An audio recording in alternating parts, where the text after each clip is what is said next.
Hello friends, welcome back to my channel Diksha की classes, जहां मैं आज कंटिन्यू करने वाली हूं चैप्टर नंबर 3 को। जैसा कि लास्ट वीडियो में हम लोगों ने क्लास 10th की मैथ से चैप्टर 3 उठाया था। ओके, और वहां पर हमने 3 मेथड्स डिस्कस की थी, 3 विधियां वहां पर डिस्कस की थी कि हम उन 3 विधियों से इन लीनियर इक्वेशंस को यानी कि रैखिक समीकरण को सॉल्व कर सकते हैं। तो उसमें से आज हम सबसे पहली विधि यहाँ पर शुरुआत करने जा रहे हैं, जिसका नाम क्या है, प्रतिस्थापन विधि, मीन्स सब्स्टिट्यूशन मेथड की आज हम यहाँ पर स्टार्टिंग कर रहे हैं। और अगर आप लोगों ने वो वीडियो नहीं देखा है तो इस वीडियो के डिस्क्रिप्शन बॉक्स में जाइए, मैं उस वीडियो के लिंक को अटैच कर रही हूँ, आप जाइए वहाँ पर उसको चेक इन कीजिए। आपको जो भी इन्फॉर्मेशन यहाँ नहीं मिल पा रही है वो वहाँ मिलेगी। So without wasting time let's start substitution method यानी कि प्रतिस्थापन विधि। एक चीज़ बता दूँ कि प्रतिस्थापन यानी कि सब्स्टिट्यूशन का मीनिंग होता है कि हम यहाँ पर x और y में से किसी एक का प्रति यानी कि सब्स्टिट्यूट निकालते हैं, कॉपी निकालते हैं, और उसको ले जाके हम, जैसे अगर हमने इक्वेशन सेकंड से निकाला है तो हम फर्स्ट में पुट करेंगे, और फर्स्ट से निकाला है तो सेकंड में पुट करेंगे।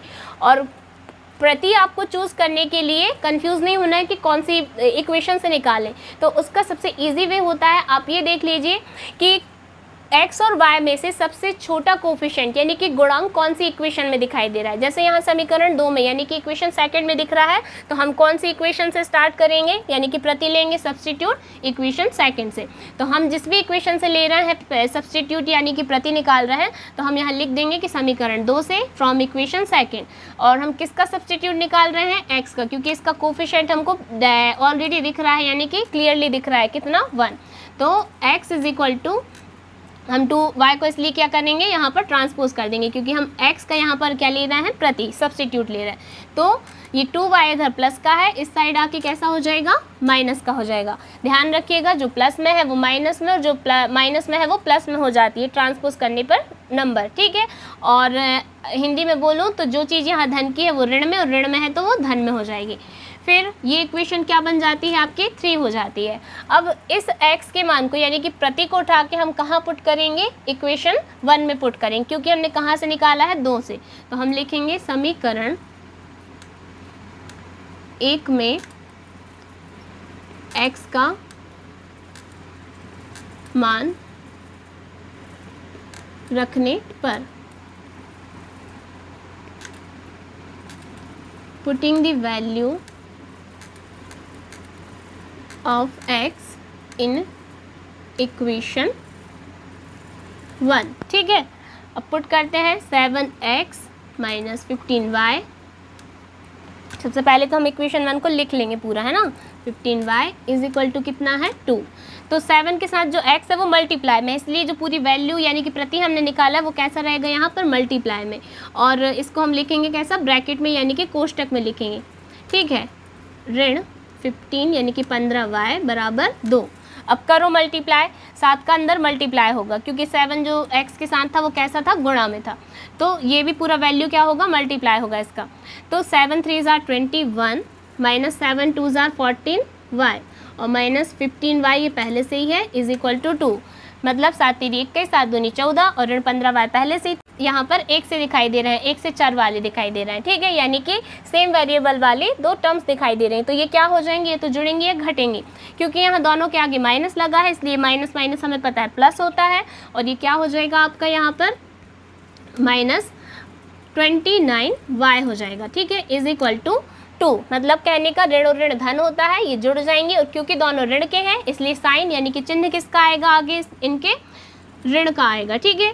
अब क्योंकि हमको 2 एक सी टर्म्स दिखाई दे रही हैं, एक इक्वल के इस साइड और एक इक्वल के इस साइड, ठीक है। दोनों कैसी हैं, अचर यानी कि कांस्टेंट टर्म है, तो हम दोनों कांस्टेंट टर्म को पहले सॉल्व करेंगे। तो minus 29y is equal to कितना है यहाँ पर, 2, और ये 21 यहाँ प्लस का है, इसको हम ट्रांसपोज कर रहे हैं यानी कि पक्षांतर कर रहे हैं, तो ये हो जाएगा ऋण का यानी कि माइनस का।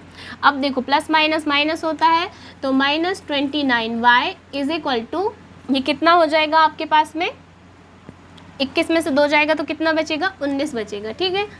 और क्या कैसा बचेगा, ऋण का, क्योंकि ऋण वाली डिजिट यहाँ देखो बड़ी है ना, यानी कि माइनस वाली डिजिट बड़ी है, नंबर बड़ा है।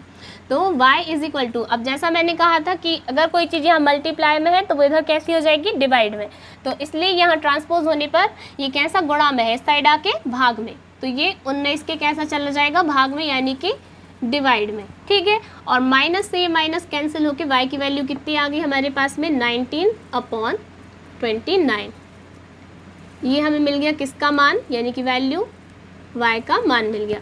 अब ये जो y का मान मिला है हम इसको लेके कहाँ पुट कर देंगे, इक्वेशन 3 में पुट कर देंगे, यानी कि इस मान को उठा के हम कहाँ रख देंगे, समीकरण 3 में रखेंगे। 2 से निकाला तो 1 में और 1 से निकाला तो 3 में, ठीक है। तो हम लिखेंगे समीकरण 3 में y का मान रखने पर, ठीक है। पुटिंग द वैल्यू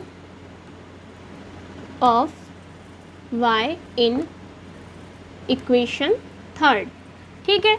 रखो तो क्या थी थर्ड इक्वेशन, पहले तो पूरा उतार लो कि x इज इक्वल टू था हमारे पास में 3 - 2y। तो x इज इक्वल टू जहाँ y है वहाँ हम y का मान रख देंगे, यानी कि 2 के साथ जो y मल्टीप्लाई में है तो जो वैल्यू आएगी वो भी कैसी रहेगी, मल्टीप्लाई में, 19/29, ठीक है। कोई दिक्कत यहाँ तक मेरे हिसाब से तो नहीं होना चाहिए। और फिर यहाँ से क्या हो जाएगा आपका, क्योंकि ये दोनों देखो ये कट नहीं रहे हैं, ना ही इनमें कोई भाग जा रहा है और ना ही ये वाली वैल्यू इससे कट रही है, तो हम क्या करेंगे सीधा सीधा इसका मल्टीप्लाई कर देंगे, यानी कि 19 का 2 में। तो ये हो जाएगा आपका 3 ऋण यानी कि 3 - 19 दूनी हो जाएगा 38, 19 2 = 38/29। अब हम यहाँ पर देखो क्योंकि ये कट नहीं रहा है तो इसका लेना पड़ेगा हमको एलसीएम, क्योंकि ये वैल्यू डायरेक्ट ऐसी नहीं लिखी जा सकती। तो x इज इक्वल टू, और एक चीज़ अगर आपसे ऐसा एलसीएम लेते नहीं बनता है तो मैं एक शॉर्ट बनाऊंगी, उसमें आपको बताऊंगी कि जो एलसीएम लिया जाता है वो किस तरीके से, यानी कि लघुत्तम समापवर्ती जो हम निकालते हैं ये नीचे वाला है ना, वो कैसे निकालते हैं। तो फिलहाल तो हम इसको सॉल्व करते हैं, आप वहाँ देख लीजिएगा, ठीक है। तो ये क्या हो जाएगा 29 3, यहाँ पर आ जाएगा आपका कैसा 87, ठीक है। और ये हो जाएगा 38 एकम 38 और नीचे 29 एकम 29, ठीक है। तो 87 में से 38 जाएगा तो आपका कितना बचेगा, यहाँ पर 49 बचेगा, ठीक है। और 49 अपॉन हमारे पास क्या वैल्यू आ गई 29, यानी कि x का मान हमें क्या मिल गया 49/29। तो कुल मिलाकर अब हमारे पास में x और y दोनों के मान निकल कर आ चुके हैं। तो मैं एक बार फिर से आपको रिमाइंड करा दूँ, रिवाइज करा दूँ कि हमने समीकरण 2 से निकाला था तो कहाँ रखा था, 1 में रखा था, और 1 से हमें जो मान मिला हमने उसको कहाँ रखा 3 में रखा, ठीक है। 2 से निकाला तो 1 में और 1 से निकाला तो 3 में, और हमको सबसे पहले क्या मिला y का मान मिला और फिर उसके बाद x का मान मिला, ठीक है। तो हम यहाँ पर एक लाइन लिखेंगे कि अतः x बराबर कितना 49/29 व y बराबर 19/29, ठीक है, होगा। और इसी का इंग्लिश लिखें तो hence the value of x is equal to कितनी है हमारे पास में 49/29 and y is equal to 19/29, ठीक है। और ये क्या है हमारा आंसर। तो आई थिंक आपको सब्स्टिट्यूशन मेथड यानी कि प्रतिस्थापन विधि समझ में आ गई होगी। So let's meet you in the next video with a new question, okay. So तब तक के लिए tata bye bye and subscribe my channel. अगर आप लोगों ने अभी तक सब्सक्राइब नहीं किया है और कोई भी डाउट है तो आप मुझसे कमेंट बॉक्स के थ्रू अपने डाउट्स को क्लियर कर सकते हैं। तो थैंक यू सो मच।